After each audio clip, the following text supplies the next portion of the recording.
የምንማማርበት የትምህርታችን ርዕስ የሚሆነው በመቅደስ አገኙት የሚል ይሆናል። አብራችሁ ይበሉ እስኪ። በመቅደስ በሉ። አገኙት መልሱት እስኪ። ሁላችሁም ተናገሩ። በመቅደስ አገኙት። በመቅደስ አገኙት። በየት አገኙት? በጣም ጥሩ። የትምህርታችን ርዕስ የሚሆነው መማማሪያችን ይህ ነው። የሉቃስ ወንጌል ምዕራፍ 2 ቁጥር 46 ላይ የሚገኝ ቃል ነው። በዚህ መሰረት እንማማራለን።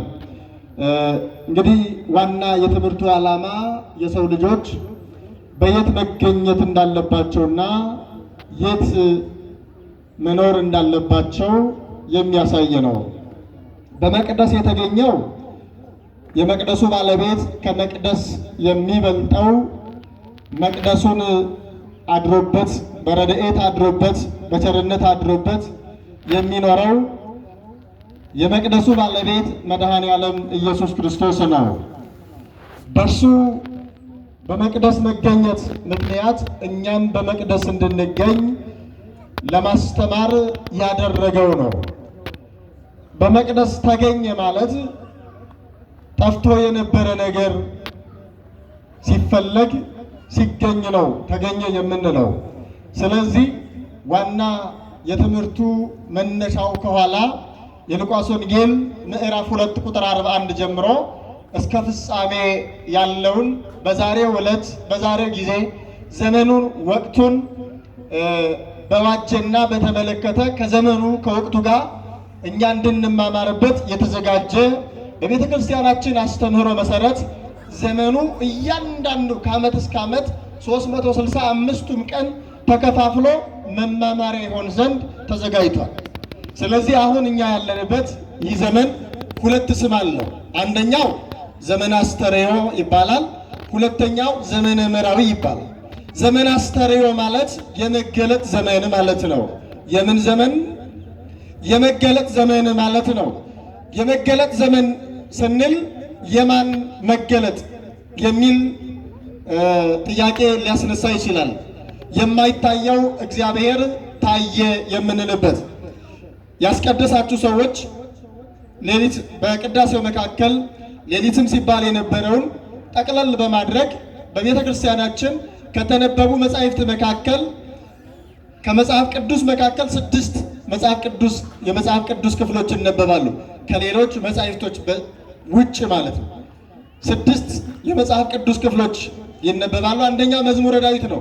መዝሙረ ዳዊቱ እንዲህ ይላል። እግዚአብሔር እግዚእ አስተርአየ ለነ፣ ቅድመ ዓለም የነበረ ማዕከለ ዓለም ያለ ዓለምን አሳልፎ የሚኖር እግዚአብሔር ታይቶ ተዳሶ የማያውቅ እግዚአብሔር ታየ ተገለጠ ይላል። ስለዚህ አንደኛው መዝሙረ ዳዊት ከመጽሐፍ ቅዱስ ክፍል ውስጥ እሱ የእግዚአብሔርን መገለጥ ይነግረናል። እግዚአብሔር እንዴት ነው የተገለጠው ስንል እግዚአብሔር በሁለት መልኩ ይገለጣል። የመጀመሪያ በብሉይ ኪዳን ለ5500 ዘመን በረድኤት እየተገለጠ ኖሯል። 5500 ዘመን ሲፈጸም ደግሞ እንደኛ ስጋ ለብሶ ስጋን ተዋህዶ እኛን መስሎ እኛን አክሎ የዕለት ጽንስ ሆኖ በ9 ወር ከ5 ቀን ሲሞላው ተወልዶ 30 ዓመት ሲመላው ተጠምቆ እንደ ሰው ተመላለሰ። ቅዳሴውም አንሶ ሰው ከመሰብ ይላል ቅዱስ ዲዮስቆሮስ የቤተ ክርስቲያናችን ሊቅ፣ ለሃይማኖቱ ጥርሱን የሰጠ ጸጉሩን የተነጨ መከራ የተቀበለው ቅዱስ ዲዮስቆሮስ ቅዳሴው መካከል እንደሰማችሁት ይነግረናል። እግዚአብሔር ቅድመ ዓለም በአንድነት በሶስትነት ነበረ፣ በመንግስቱ ነበረ እያለ ይመጣና በየጥቂቱ አደገ፣ በ30 ክረምት በዮርዳኖስ ተጠመቀ እያለ ይነግረናል። እንግዲህ ያ የተጠመቀ የምንለው እግዚአብሔር ተገለጠ የምንልበት ዘመን ነው። ሲገለጥ ልክ ዝም ብሎ ድንገት የተገለጠ አይደለም። እንደኛ እኛን መስሎ ማለት ልክ አረጋዊ መንፈሳዊ እንደሚለው ነጽርኬ ሀበ ጻሌ ሕፃናት ወጠነ ፍኖተ ነኪረ፣ ቀድሞ ሕፃናትን ይፈጥር የ40 ቀን ሕፃን አድርጎ አካል ዘያክልን ሰጥቶ ይፈጥር የነበረ አምላክ አንተን ይወልድህ ዘንድ ድጋሜ ሰው ያደርግህ ዘንድ ሰው ሆነ፣ ሌላ መንገድ ጀመረ። ስለዚህ ነቢየ እግዚአብሔር እንደተናገረ ታይቶ ተዳሶ የማያውቅ እግዚአብሔር በግልጥ ታየ። አስተራየ ገሃደ ይላል ቅዱስ ያሬድም እሙነ ኮነ ልደቱ ለኢየሱስ ለእግዚእ ኢየሱስ እምሰማያት ወረደ ወእመላእክት ተአኩተ ወእማርያም ተወልደ። ከሰማይ ወረደ በመላእክት ዘንድ ተመሰገነ ከድንግል ተወለደ እያለ ይዘምራል። እና ቅድም እንዳልኳችሁ ስንት መጻሕፍቶች ይነበባሉ ብያችኋለሁ? ስንት ነው ያልኳችሁ? 6 ነው ያልኳችሁ። አዎ እንዳትረሱ። አንደኛ መዝሙረ ዳዊት ነው። እሱ ራሱን የቻለ ለምን መዝሙረ ዳዊት በአዲስ ኪዳን እያለን የብሉይ ኪዳን መጽሐፍ የሆነውን እሱን ለምን እናገራለን? እሱ ሌላ ጊዜ ትማሩታላችሁ፣ ያስተምራችኋል መምህራኑ። ግን አንድ እሱ ነው። ሁለተኛ ከሐዋርያት መካከል ክርስቶስን በግልጥ የሰበከ የቅዱስ ጳውሎስ መልእክት ይነበባል። እሱም ይህንኑ ገሃድ ያወጣል። የክርስቶስን መገለጥና ዘመን አስተርእዮን ያስተምረናል። ሁለተኛው የጴጥሮስ መልእክት አልያ የዮሐንስ መልእክት ይነበባል። ከመልእክታት ሐዋርያት አንዱ ይነበባል። ስንት ሆነ? 3 መጽሐፍ። አራተኛ የሐዋርያት ሥራ የምንለው ይነበባል። ስንት ሆነ? 5ኛ ወንጌል ይነበባል። ስንት ሆነ? ታዲያ 6ኛው የት አለ? መቼስ እንደምትሉ ይገባኛል። በእንተ ቅድሳት ከአዲስ ኪዳን መጻሕፍት አንዱ ነው። ዲያቆኑ የሚያነበው በእንተ ቅድሳት አለ አይደል? ዲያቆኑ የሚያነበው በእንተ ቅድሳት ከአዲስ ኪዳን መጻሕፍት አንዱ ነው። ስለዚህ እሱም የአዲስ ኪዳን መጻሕፍት ነው ማለት ነው። እነዚህ 6 መጻሕፍቶች በሙሉ ከሌሎች ቅዳሴው ይገልጸዋል። በሙሉ የምናደርገው ነገር በአጠቃላይ ቅዳሴው የክርስቶስን ሰው መሆን የሚገልጥ ነው። ሙሉ ቅዳሴው ራሱ ግን እነዚህ አሁን የነገርኳችሁ መጻሕፍቶች በሙሉ ዘመነ አስተርእዮን ይገልጣሉ ማለት ነው። ስለዚህ አስተርእዮ ሲባል የክርስቶስ መገለጥ የሚሰበክበት ዘመን፣ የእግዚአብሔር አንድነትና ሦስትነት የተገለጠበት ዘመን ማለት ነው። ምክንያቱም በብሉይ ኪዳን እግዚአብሔር ግልጥ ሆኖ አንድና ሦስት መሆኑን አብ እኔ ነኝ፣ መንፈስ ቅዱስ እኔ ነኝ፣ ወልድ እኔ ነኝ ብሎ የተነገረበት ተቀምጧል። በምስጢር አለ። እግዚአብሔር ሰውን በመልካችንና በራእያችን እንፍጠር፣ በራእያችን እንፍጠር፣ እንውረድ፣ እንዲህ የሚሉ ቃላት አሉ። ግን በግልጥ አንድነትና ሦስትነት የተሰበከው በዮርዳኖስ ነው። ከዛ በኋላ ጌታችን ኢየሱስ ክርስቶስ ወንጌልን ማስተማር ከጀመረበት ጊዜ ጀምሮ አንድነትና ሦስትነት ተሰብኳል ማለት ነው። ስለዚህ ይሄ አስተርእዮ የሚባለው ሐሳቡ ማብራሪያው በጥቂቱ ይህንን ይመስላል። ሁለተኛው ምንድን ነው ያልኳችሁ? ዘመነ መራዊ ማለት የሙሽራ ዘመን ማለት ነው።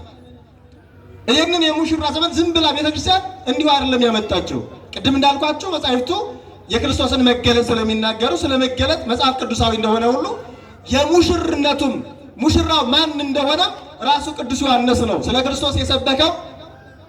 ሙሽራ ያለችው እርሱ ሙሽራ ነው ይላል ዮሐንስ ወንጌል ምዕራፍ 3 ላይ። ምን ያለችው ሙሽራ የሌለችው ሰው፣ ሙሽሪት የሌለችው ሰው ሙሽራ ሊባል ይችላል? ይሞሸራል እንዴ? አይሞሸርም ማለት። ስለዚህ ሙሽራ የተባለ ክርስቶስ ነው። ሙሽሪት የተባልን ደግሞ እኛ ሁላችን ነን። ማን ነው? እኛ ሁላችንም የክርስቶስ ሙሽሮች ነን እና ምእመናን ሙሽሮች አሉት፣ እሱ ሙሽራ ነው ተብለዋል ማለት ነው። ቤተ ክርስቲያን ጠቅለል ብለን ስንጠራ ምንድን ነው የምንባለው? ቤተ ክርስቲያን እንባላለን። አሁን ቤተ ክርስቲያን ብዙ ጊዜ ሰው የሚመስለው ቤተ ክርስቲያን የሚመስለው ይሄ ነው። ይሄኛው ለቤተ ክርስቲያን የተሰራ ቤተ ክርስቲያን ነው። ለምን የተሰራ? እኛ በክርስቶስ ስም የተሰባሰብን ክርስቲያኖች አምልኮት የምንፈጽምበት ምንድን ነው? አምልኮት የምንፈጽምበት መስዋዕተ እግዚአብሔር የምንሰዋበት በ40 በ80 ቀን የምንነሳበት ቃለ እግዚአብሔር የምንማርበት ከክርስቶስ ጋር የምንታረቅበት ኃጢአታችንን የምናስወግድበት ብንረክስ የምንቀደስበት ስፍራ ነው ይሄ። ስለዚህ ሙሽራው ክርስቶስ የታየበት የሙሽራው ዘመን ነው። ይህንን ሙሽራ ክርስቶስ እንደሆነ ሙሽሮች እኛ እንደሆንን ዮሐንስ ነግሮናል። ነገር ግን ከምን የተነሳ ደግሞ ስያሜውን አገኘ ስንል የቃና ዘገሊላ በዓልን ስናከብር የምን በዓል ነው የተከበረው? የጥምቀት በዓል የክርስቶስ መገለጥ የኛ ነፃነት የተሰበከበት ዘመን ነው። መርገማችን የተወገደበት፣ ነፃነታችን የታወጀበት፣ ዲያብሎስ ከነሰራዊቱ ድል የተነሳበት ያ ዘመን የጥምቀት ቀን አክብረን በማግስቱ ማን እናከብራለን? ቃና ዘገሊላ ደግሞ ምን የሚሰበክበት ነው? ሰርግ የሚሰበክበት ነው አይደል? ስለዚህ ያ ቀን የካቲት 23 ቀን የሆነ ነው። ነገር ግን የውሃን በዓል ከውሃ በዓል፣ የደስታን በዓል ከደስታ በዓል ጋር ለማድረግ መቼስ እንደምታውቁት ሙሽራ ሲዳር ምን ይሆናል? ሀዘን ነው ወይስ ደስታ ነው? ስለዚህ ደስታችን የሚሰበክበት ከዚህ ጋር ተያይዘው ደግሞ ምን ይደረጋል? በዚህ በዘመነ ጥርና በበዓለ ሃምሳ ብዙ ሰዎች የሚጋቡት መቼ ነው? የምንጋባ መቼ ነው? በዚህ ዘመን ነው ሰዎች የሚጋቡት። እና ነገሩ ዘመኑ እንደዚህ የሚል ትርጓሜ ቢኖረው ሰው የሚያገባው ቤተክርስቲያን ነው ወይስ ውጭ ነው? የት ነው የሚያገባው? ማግባት የነበረበትማ ቤተክርስቲያን ነው። ግን አብዛኛው ሰው የት ነው የሚያገባው? የት ነው የሚያገባው? ታዲያ ያ ሰርግ ትክክለኛ የደስታ ሰርግ ነው ማለት ይቻላል? ያኛው ቅድም እንዳልኳችሁ የቃና ዘገሊላው የደስታ ሰርግ የተባለው የደስታ ምንጭ ክርስቶስ ስለተገኘበት፣ የደስታ መፍሰሻችን ወላዲተ አምላክ ቅድስት ድንግል ማርያም ስለተገኘችበት፣ ደስታን የሰበኩ ቅዱሳን ሐዋርያት ተገኝተው የገጠመውን ችግር ፈተው ደስታውን እንዲቀጥል ስላደረጉት፣ ተረግሞ በአዳምና በሔዋን ተረግሞ የነበረ ተበላሽቶ የነበረ ታሪኩ ተበላሽቶ የነበረ የትዳር ሕይወት ክርስቶስ ተገኝቶ ስለባረከው ነው የደስታ ጊዜ የተባለው። አንድ ጥያቄ ልጠይቃችሁ እስኪ። ትዳር የማን ስጦታ ነው? የማን ስጦታ ነው? በጣም ጥሩ። እሺ ትዳር የእግዚአብሔር ስጦታ ነው አይደል? እሺ በቤተ ክርስቲያን ያገባችሁ፣ በቁርባን ወይ በተክሊል ያገባችሁ?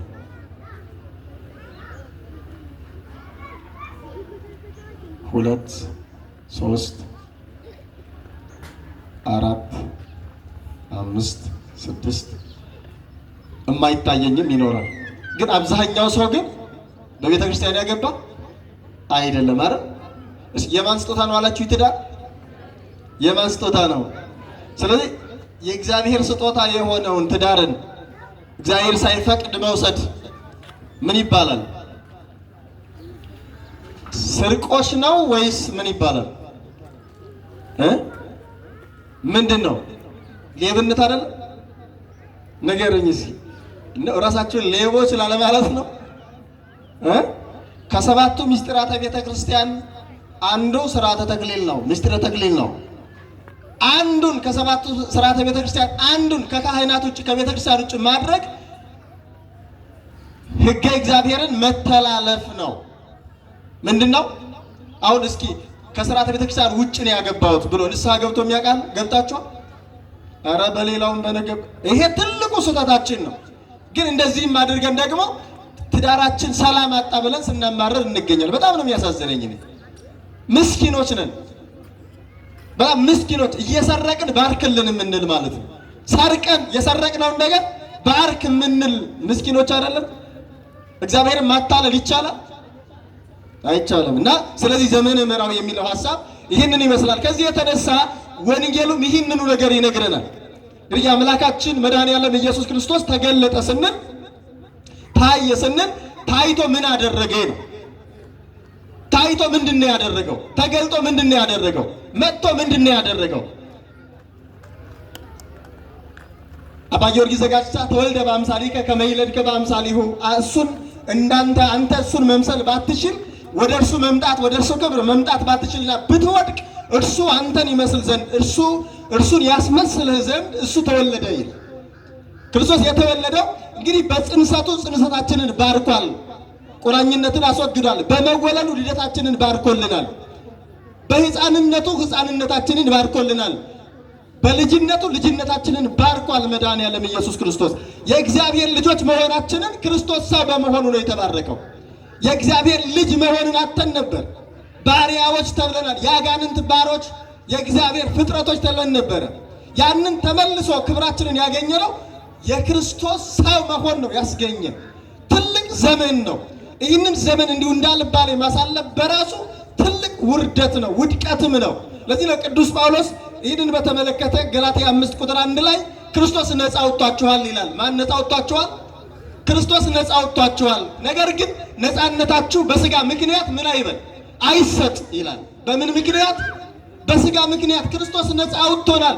ይህንን ዘመን ስናስብ የምናስበው ነገር በደንብ አስተውሉ። የእግዚአብሔር ልጆች የምናስበው ነገር እኛ ከመላእክት ጋር አንድ ሆነን ዮም አሐደ መሬት ተኮኑ መላእክት ወሰብ ከመ ይሰብሕዎ ለክርስቶስ ንጉሥ ሰውና መላእክት አንድ ሆኑ የተባለ በልደቱ ነው፣ በክርስቶስ መገለጥና መወለድ ነው። ለምንድን ነው አንድ ሆኑ? ከዚያ በፊትስ ተለያይተው ነበረ። ክርስቶስን አስታራቂ ስንለው እኮ አስታረቀን ስንል ያስታረቀው 7 ነገሮችን ነው። ሰውን፣ እግዚአብሔርን፣ ነፍስን፣ ስጋን፣ መላእክትን፣ ሕዝብን፣ አሕዛብን እነዚህን 7 ፍጥረታት ክርስቶስ አስታርቋል። ሰውና እግዚአብሔር ተጣልተው ነበር። ሰውና እግዚአብሔር በመጣላታቸው ምክንያት ደግሞ መላእክት ሰዎችን የሚያስፈራሩ ሆነው ነበር። ምን የሚሉ ነበር? የሚያስፈራሩ። ይሄንን ገና አዳም ዕፀ በለስን በልቶ በ11ኛው ሰዓት ላይ ከገነት ሲወጣ ከገነት ልክ ከቀኑ 11 ሰዓት ላይ ነው አዳም ከገነት የወጣው። 7 ዓመት ከ3 ወር ከ17 ቀን ሲሆነው ከ17 ቀን ከ11 ሰዓት ሲሆነው ከገነት ሲወጣ መላእክት ወዲያው ሰይፍ ይዘው ገነት በር ላይ ነው የቆሙት። ስለዚህ ምን ሆነ ማለት ነው? ሁለቱ መካከል ጠላትነት ሆነ ማለት ነው። አሁን የልደት ዕለት አንድ ሆኑ ማለት መለያየት ጠፋ ማለት ነው።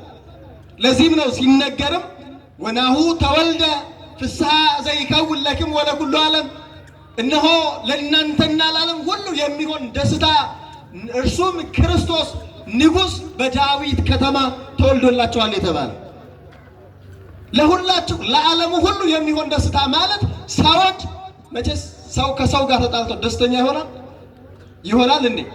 ከእግዚአብሔር ጋር ተውት፣ ሰው ከሰው ጋር ከጎረቤቱ ጋር ተጣልቶ ደስተኛ ይሆናል? መላእክትና ሰዎች ታላቅና ታናሽ ነን። መላእክት ታላቅ ወንድሞች ናቸው፣ በታላቅ ወንድም ነው የሚመሰሉት።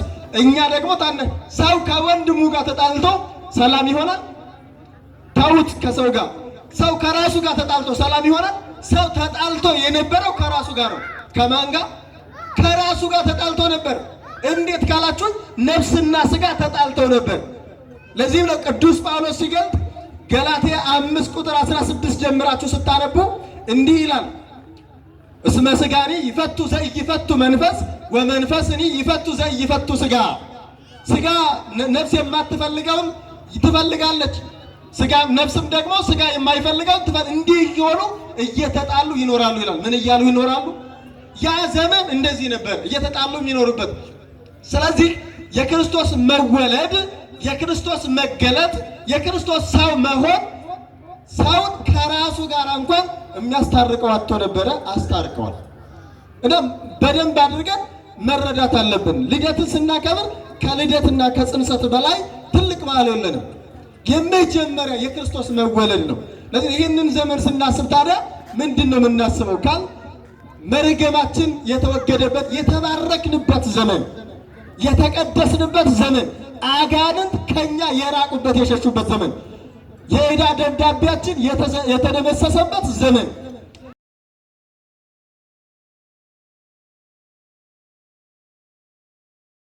የገነት በር የተከፈተበት ዘመን፣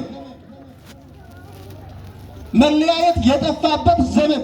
ምንም እንኳን እኛ አፍሪካውያን ተመልሰን ወደ መለያየት የመጣን ተውት፣ እንደ አፍሪካ የሚለውን ተውት። እኛ ኢትዮጵያውያን ተመልሰን በክርስቶስ አንድ ከመሆን በላይ በአንዲት ሃይማኖት እንኖር የለብን ሰዎች።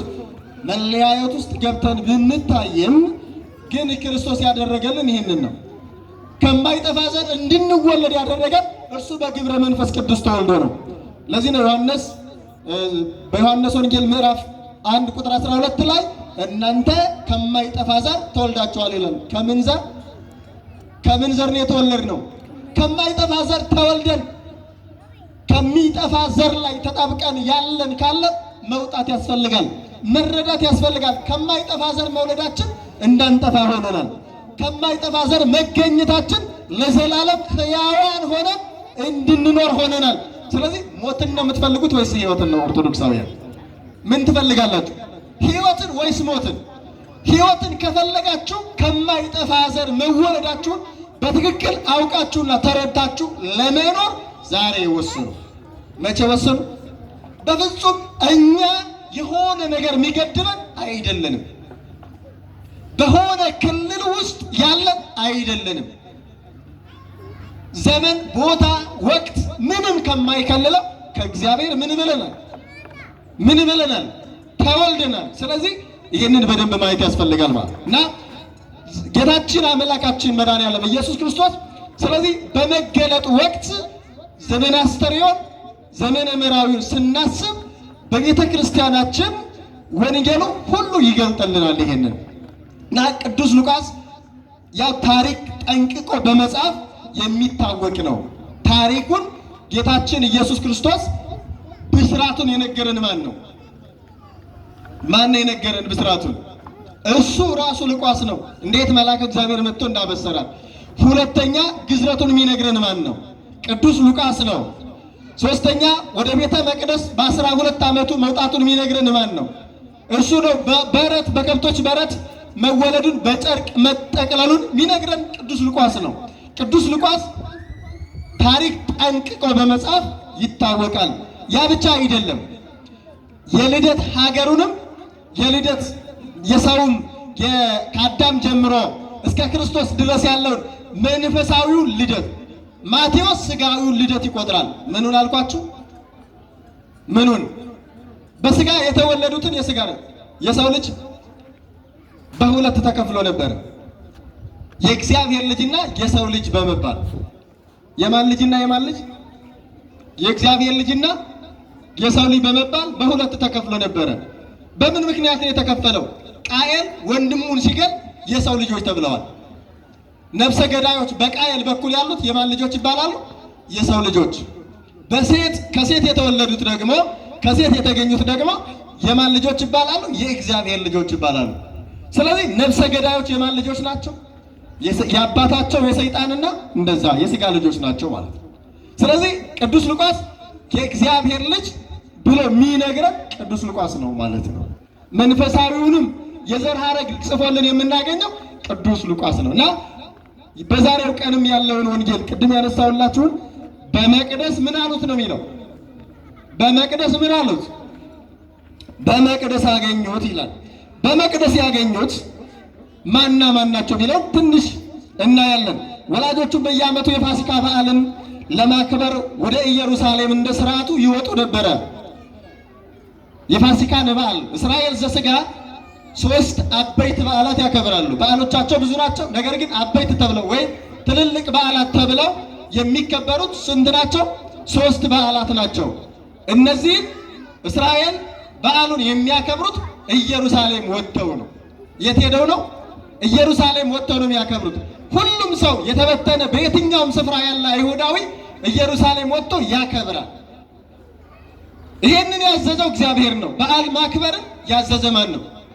በጣም አሁን በዚህ ሰዓት ኦርቶዶክሳዊ ሆኖ እኮ ከቤተ ክርስቲያን ይልቅ ንግድ ስፍራ ላይ የሚገኝ የለም አለ የለም። ለምን? በዓል ማክበርን ያዘዘ ማን ነው? ሰንበትን አክብር ያለ ማን ነው? ስለዚህ እግዚአብሔር ያዘዘውን ለምን አዘዘ?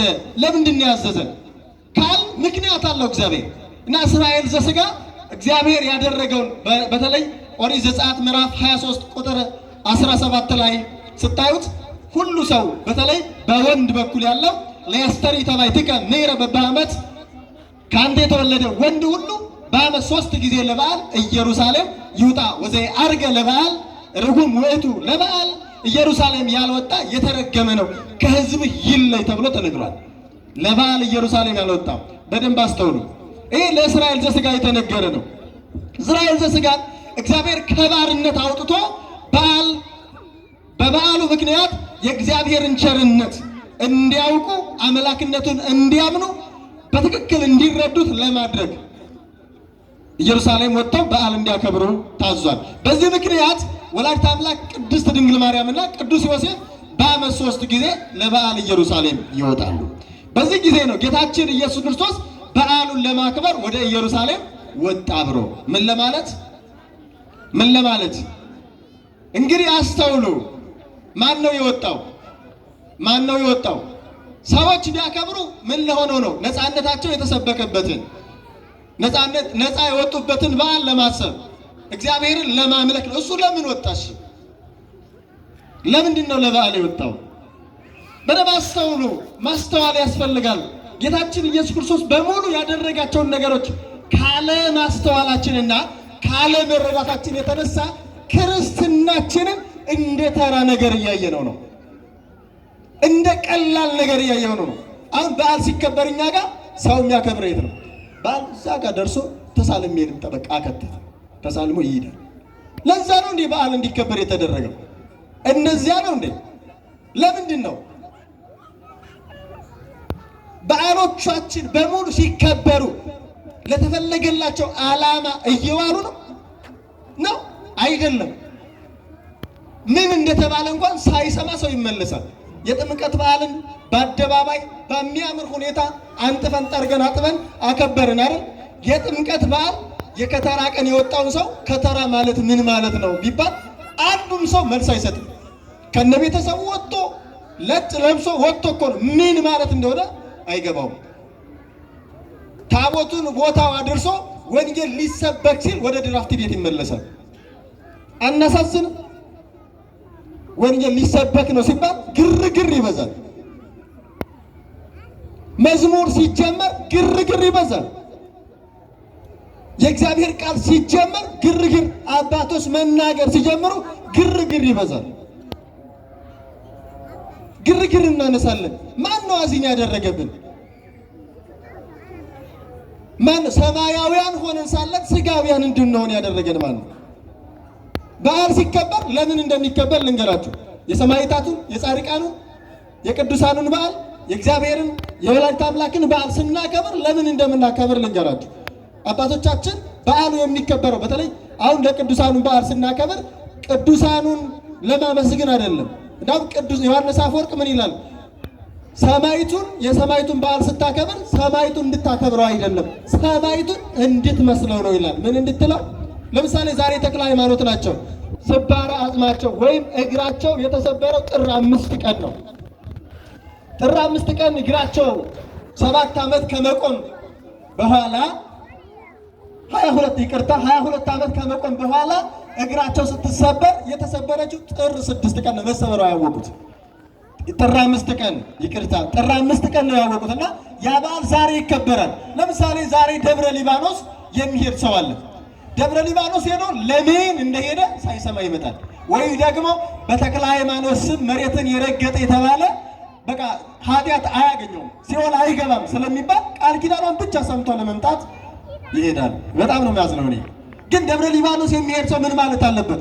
ለምሳሌ ተክለ ሃይማኖት 70 ዘመን ወንጌልን ከሰበኩ በኋላ ከዚህ በኋላ መውጣት መውረድ አልችልም ብለው ደብረ አስቦ ገብተው 22 ዓመት እንደቆሙ ወተሰብረት አሐቲ አገዳ እግሩ ይላል።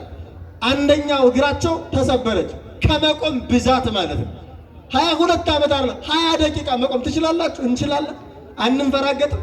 ግን አያችሁ ዓላማ ሲኖር ይቻላል። መንግስተ ሰማያትን ያየ ጣዕመ መንግስተ ሰማያትን የቀመሰ ምረረ ገሃነምን ያወቀ ግን ይችላል። አሁን እኮ ወንጌል ስብከቱ ረዝሞበት እኮ እየተቆነጠነጠ ያለ ሰው ሊኖር እኮ ይችላል። ለምን ከተባለ አልቀመስንም፣ ገና ጸጋ ቀመሶች መሆን አልቻልንም። እና ልክ ከዚያ በኋላ ደግሞ በአንድ እግራቸው 7 ዓመት ጨመሩ። ስንት ዓመት ጨመሩ? 7 ዓመት ከ10 ወር ነው የሚለው። 99 ዓመት ከ10 ወር ነው አባታችን አቡነ ተክለ ሃይማኖት እዚህ ምድር ላይ የቆሙ። የባከነ ጊዜ የላቸው፣ አንድም ደቂቃ አላባከኑ። እና ደብረ ሊባኖስ የሚሄድ ሰው ምን ማለት አለበት? ለምሳሌ ቆማችሁ ማስቀደስ ይደክማችኋል፣ ድክም ይላችኋል። ልክ ቃለ እግዚአብሔር ሲጀመር ይደክማችኋል፣ ያማችኋል አይደል? ልክ ይሄንን ደብረ ሊባኖስ ሄዶ አንድ ነገር መማር አለበት። በትንሹ አንድ ነገር ተክለ ሃይማኖት 29 ዓመት 22 ዓመት በሁለት እግር 7 ዓመት ደግሞ በአንድ እግር ቆመው መጸለይ ማመስገን ከቻሉ ለ3 ሰዓት ቆሜ ወይ ደግሞ ለ1 ሰዓት ቆሜ ውዳሴ ማርያም መድገም ጸሎት ማድረስ ያቅተኛል። ይሄንን ተምሮ መምጣት አለበት። ለዚህ ነው አባቶቻችን በዓል እንድናከብር ያደረጉት። እንዴት ሰማዕቱ በእሳት ፊት በስለት ፊት ሲቆም እኔ ሃይማኖቴን ለመጾም ያቅተኛል፣ ለመጸለይ ያቅተኛል? ቅዱሳን ጻድቃን መንነው ዓለም ንቀው ሲሄዱ እኔ በትዳሬ በንጽህና ጸንቼ መቆም ያቅተኛል፣ መኖር ያቅተኛል ብሎ እንዲማር ነው። ባህታውያንን ሲያይ ከአመንዝራነት እንዲጠበቅ፣ ሰማዕታቱን ሲያይ ስጋውን መግዛት እንዲችል፣ መጾም መጸለይ እንዲችል ለማስተማር ነው። ሌላ ዓላማ የላትም ቤተ ክርስቲያን። ልጆቿ መላእክትን እንዲመስሉ መጀመሪያ ጻድቃንን ከዚያ መላእክትን እንዲመስሉ ለማድረግ ነው። ሌላ ዓላማ የለንም። እና በዓል ስናከብር ለዚያ ነው። ታዲያ ጌታችን ኢየሱስ ክርስቶስ ለምን ወጣ የሚለው ላይ ለምጣችሁ። ለምንድን ነው የወጣው? የወጣባቸው ምክንያቶች እጅግ በጣም ብዙ ናቸው። የመጀመሪያው ስለ ትህትና ነው። ስለምን ወጣ? ወደ ኢየሩሳሌም ስለምን ወጣ? ስለ ትህትና እንጂማ እሱ ሀጋጌ ሕግ በውስተ ሕግ ይለዋል ሄሮድዮስ የሚባለው የሃይማኖተ አበው ሊቅ። ሕግን በሚሰራ ጊዜ ሕግን ሰሪ ነበረ ይለዋል። በሙሴ አድሮ ሕገ ኦሪትን የሰራ ማን ነው? እሱ ራሱ ነው። ቅድመ ዓለም የነበረው እሱ ራሱ ኢየሱስ ክርስቶስ በሙሴ አድሮ ሕግን ሰርቷል። እና የመጀመሪያው ስለ ትህትና ነው። ስለዚህ እኛም ምንም ብንሆን ለምሳሌ አንድ ነገር ልንገራችሁ እስኪ። እንደው በእውነት ትንሽ ባለሀብት የሆነ ሰው ትንሽ ስልጣን ያለችው ሰው መጥቶ ቁጭ ብሎ ወንጌል አስቀድሶ ወንጌል የሚማር ሰው አይታችኋል? ግን ሲቀበር ሲሞቱ ደግሞ አምጥተን ገብረ እግዚአብሔር ገብረ ማርያም ብለን ምን ቀብራቸው የት ነው? ትናንትና ገብረ እግዚአብሔር እያልን ስንላቸው የነበሩ ሰዎች ቤተክርስቲያን መጥተው ያውቃሉ? እሱ ግን ንጉሠ ሰማይ ወምድር ንጉሠ ነገሥት አምላከ አማልክት ኢየሱስ ክርስቶስ ስለ ትሕትና የሰራውን ሕግ ለመፈጸም ወደ ኢየሩሳሌም ወጣ። አይገርም?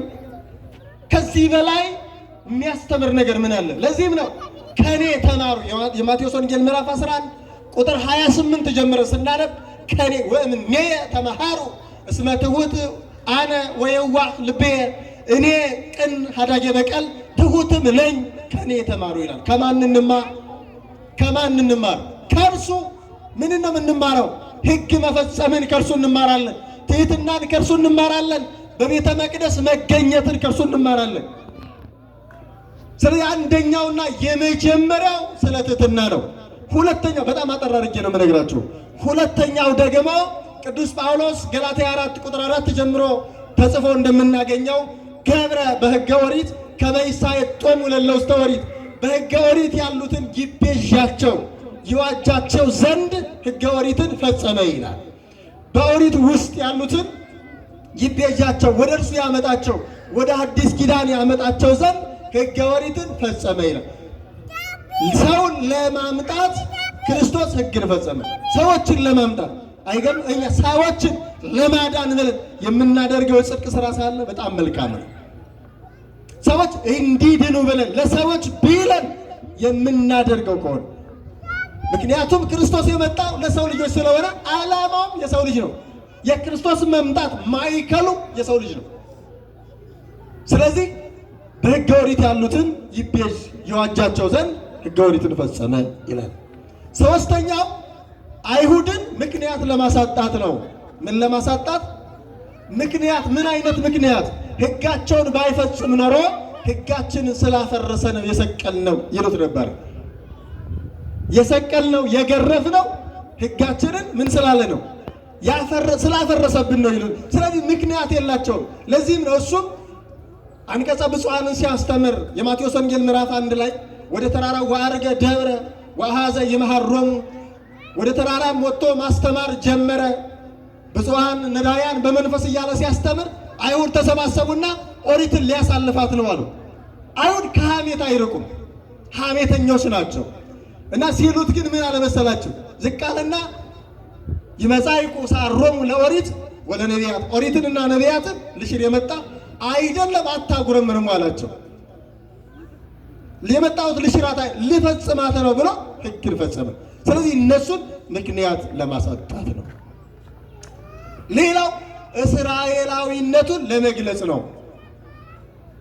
ምናዊነቱን ለመግለጽ እስራኤላውያን የሆነ ሁሉ ሕገ እግዚአብሔርን መፈጸም ነበረበት። እስራኤላዊ ማለት የአብርሃም ልጅ ማለት ነው። ጌታ ደግሞ የዳዊት ልጅ የአብርሃም ልጅ ይባላል። ስለዚህ ሕገ እግዚአብሔርን የፈጸመበት እነዚህን ለማድረግ ጌታችን ኢየሱስ ክርስቶስ ወደ ኢየሩሳሌም ለበዓል ወጣ ይላል። በስንት ዓመቱ? በ12 ዓመቱ ወጣ። በ12 ዓመቱ ወደ ኢየሩሳሌም ወጣ። ነገር ግን ወሰሊጦሙ ግብሮሙ ስራቸውን ፈጽመው ወደ ቤታቸው ሲመለሱ ግን እሱ አልተመለሰም።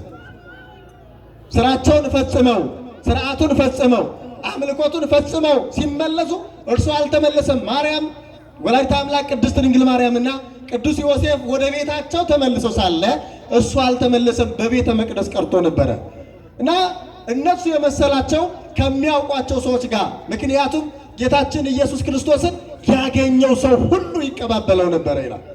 ያገኘው ሁሉ ለምን? ይሴኒ ላህዩ እምውሉደ እጓለ እመሕያው ደምግባቱ ውበቱ ከሰው ልጆች ሁሉ ያማረ ነበረ ይላል። ስለዚህ ሰው ሁሉ እየተቀባበለ ይስመው ያቅፈው ነበርና ከሰው ጋር ሄዷል ብለው ሄዱ። ነገር ግን ገሊላ ሲደርሱ የለም፣ ቢፈልጉ የለም። አንዳንድ ጊዜ እግዚአብሔር በማይገኝበት ቦታ እግዚአብሔር መፈለግ ተገቢ አይደለም። ይህንንም ያስተማረን ጌታ አሁን ወደፊት የምነግራችሁ ነገር አለ። በደንብ አስተውሉ። እግዚአብሔርን የማይገኝበት ቦታ ባይኖርም ነገር ግን የማይፈለግበት ቦታ ደግሞ አለ እግዚአብሔር። ለምሳሌ እግዚአብሔርን ጭፈራ ቤት ማግኘት ይቻላል? ይቻላል። እኔ ጭፈራ ቤት የሚገኘው ማን ነው? ማን ነው የሚገኘው? ጭፈራን ስናከናውንስ መካከላችን ማን ነው የሚገኘው? ዘፈን ስንዘፍን የሚገኘው ማን ነው ከመካከላችን? ምን ነው ቀነሳችሁ እዚህ ላይ? አብዛኛው ሰው እንዴት ነው ነገር አለቃ እንዴት ነው አንድ ነገር ብለዋል ይባላል። አለቃ ገብረሃና ዘፈን ስንዘፍን ማን ነው የሚገኘው አላችሁኝ? ዘፈን ቤት ጭፈራ ቤት ሰይጣን የሚገኝ ከሆነ ስንዘፍን ማን ነው የሚገኘው?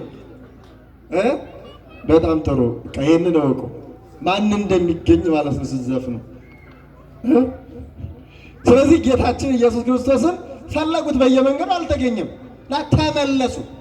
ከ3 ቀን በኋላ ሲመለሱ ከሊቃውንት መካከል በመቅደስ አገኙት። ከምን መካከል? ከማን መካከል? ከሊቃውንቱ መካከል። ከየት አገኙት? በደንብ አስተውሉ። የመጀመሪያው ኦርቶዶክሳውያን ወደ ቤተ መቅደስ ስትመጡ ወደ ቤተ መቅደስ የምትመጡበትን ዓላማ ማወቅ። ለምንድን ነው ዛሬ እሁድ ነው? ለምንድን ነው የምመጣው? ሰንበተ ክርስቲያን ሰንበተ ቀዳሚትንም እሁድንም ስናከብር በፍትሐ ነገሥት ሁለቱንም የሚከበሩበትን በዓላት ተናግረዋል አባቶቻችን።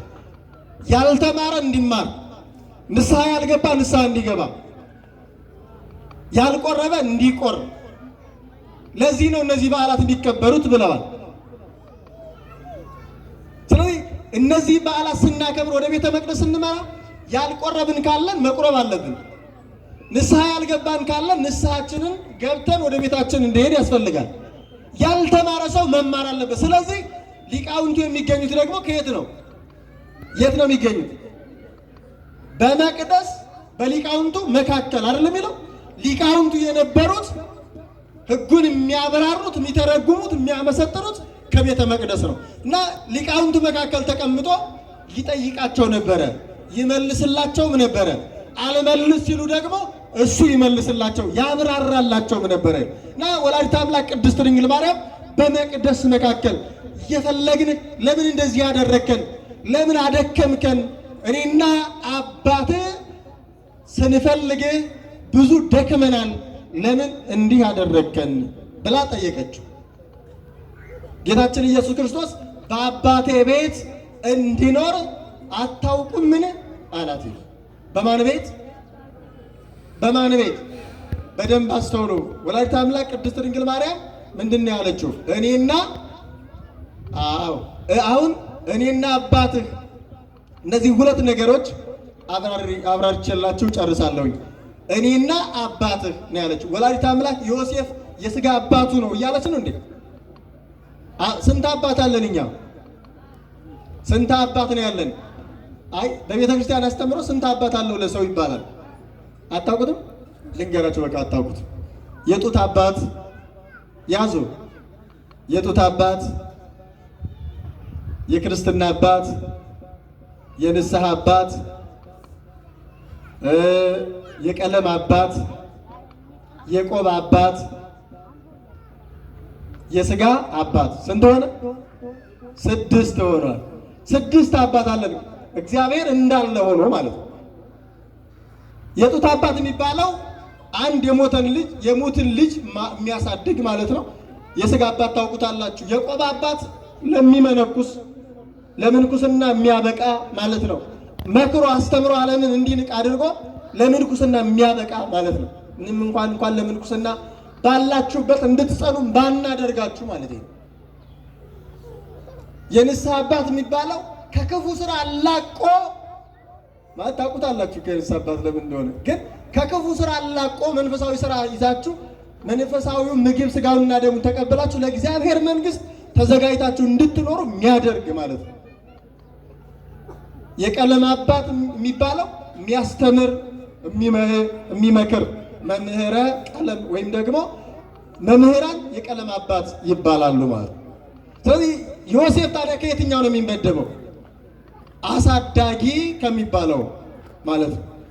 አሳዳጊ ከሚባለው አባቶች አንዱ ዮሴፍ። ስለዚህ ጌታችን ኢየሱስ ክርስቶስ የዮሴፍ አባት መሆኑ በዮሴፍ ቤት ስላደገ እንጂ ቅድመ ዓለም የነበረ አባት ያለው ድህረ ዓለም ደግሞ አባት የሌለው ከሥጋ ሲወለድ አባት የሌለው ቅድመ ዓለም እናት የሌለው ድህረ ዓለም ደግሞ አባት የሌለው ያ ማለት ቅድመ ዓለም ያለ እናት የተወለደ ድህረ ዓለም ያለ አባት የተወለደ ማለት ነው። ስለዚህ ጌታችን ኢየሱስ ክርስቶስ ዮሴፍ ለጌታችን ለኢየሱስ ክርስቶስ አባት የተባለው ከዚህ የተነሳ እንጂ የሥጋ አባቱ እንዳልሆነማ የማቴዎስ ወንጌል ምዕራፍ 1 ቁጥር 18 ጀምረን ስናነብ ከእርሷ የሚወለደው በግብረ መንፈስ ቅዱስ ነውና ማርያምን ለመውሰድ ምን አትፍራ ተብሏል። ስለዚህ ሰዎች በዚህ ምክንያት ምን ይላሉ? ዮሴፍ የጌታችን ሎቱ ስብሐት የጌታችን አባት ነው ብለው ደፍረው መጽሐፍ ቅዱስን ባለማወቅና ባለማንበብ ይናገራሉ። እናንተ ግን ከዚህ የተነሳ እንድትረዱ ነው። ሌላው ጌታችን ኢየሱስ ክርስቶስ ከዚህ በኋላ ነገር ግን በአባቴ ቤት እንድኖር አታውቁምን ያለውን አላስተዋሉም ነበር ይላል። ለምንድን ነው ጌታችን ኢየሱስ ክርስቶስ ወላዲተ አምላክ ቅድስት ድንግል ማርያም እኔና አባትህ ስንፈልግህ ስትለው በአባቴ ቤት ያላት የሚለውን ልንገራችሁ። ሰዎች እንዳይሰና እኔና አባትህ ስትል ወላዲተ አምላክ ቅድስት ድንግል ማርያም ሰዎች እውነትም አባቱ ነው እንዳይሉ እሱ ምን አለ? የኔ አባት ዮሴፍ ሳይሆን ዮሴፍ ቤት ሳይሆን ቤቴም የዮሴፍ ቤት አይደለም፣ አባቴም ዮሴፍ አይደለም። ስለዚህ በአባቴ ቤት በቤተ መቅደስ የማን ቤት ነው? የማን ቤት ነው? ስለዚህ የጌታችን የኢየሱስ ክርስቶስ አባቱ ማን ነው? ስለዚህ የአባቱ ቤት ቤተ መቅደስ፣ በአባቴ ቤት በቤተ መቅደስ ልኖር እንዲገባኝ አታውቁም ብሎ መልሱን መለሰ። ተቀጥሎ ግን የሚለን ነገር አለ። እየታዘዛቸው በጥበብ በሞገስ በምክር በእግዚአብሔርና በሰው ፊት አደገ ይላል። በምንና በምን? አንደኛ እየታዘዛቸው ይላል። ምን እያላቸው? በጣም ጥሩ። ይሄንን ነገር ልንገራችሁ። የቃና ዘገሊላ ጉዳይ ቅድም እንዳነሳውላችሁ ሲነሳ ወላዲተ አምላክ ቅድስት ድንግል ማርያም አላማለደችም ይላሉ። ምን ይላሉ? ምን ይላሉ? ጌታችን ኢየሱስ ክርስቶስም አልመለሰላትም፣ አላማለደችውም ሲሉ በጣም ያሳፍራል። ማማለድ መለመን እኮ አይደለም። ማዘዝ አትችልም እንዴ? ማዘዝ እኮ ትችላለች። ይህንን አድርግ ውሃውን አድርግ ማለት አትችልም? ትችላለች። የሚነግረን መጽሐፍ ቅዱስ ነው። ወላዲተ አምላክ ቅድስት ድንግል ማርያም ኢየሱስ ክርስቶስን ውሃውን ወይን አድርግላቸው ብላ ማዘዝም ትችላለች። ማን ነገረን ካላችሁ መጽሐፍ ቅዱስ የሉቃስ ወንጌል ምዕራፍ 2 ቁጥር 51 ላይ እየታዘዛቸው ምን አለ? ስለዚህ ያንን እንኳን ማማለዱ መለመኑ ይቅርና ማዘዝም ትችል ነበረ ማለት ማዘዝ።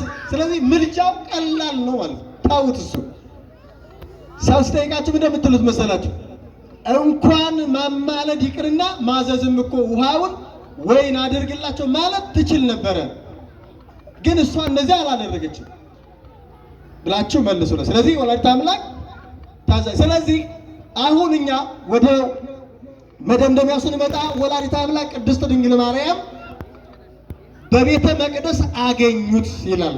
ይሄ ጌታችን ኢየሱስ ክርስቶስ በሊቃውንቱ መካከል አንድ ሲማር እንደተገኘ ሲማር መገኘቱ እኛ ቁጭ ብለን መማር እንዳለብን አስተምሮናል። ሁለተኛ በየትኛውም ጊዜ የሚገኘው እሱ በቤተ መቅደስ ነው። እሱ በቤተ መቅደስ ከተገኘ ደግሞ እኛም ቤት ነው መገኘት ያለብን። በቤተ መቅደስ ተገኝተን እንድንማር፣ እንድናውቅ፣ እንድንጸድቅና እንድንኖር እግዚአብሔር አምላክ አስተምሮናል። ስለዚህ በመቅደስ አገኙት። በመቅደስ እንድንገኝ እግዚአብሔር አምላካችን ይርዳን። የተማርነውን በልባችን ሰሌዳ ላይ ያሳድርብን፣ ይቆየን።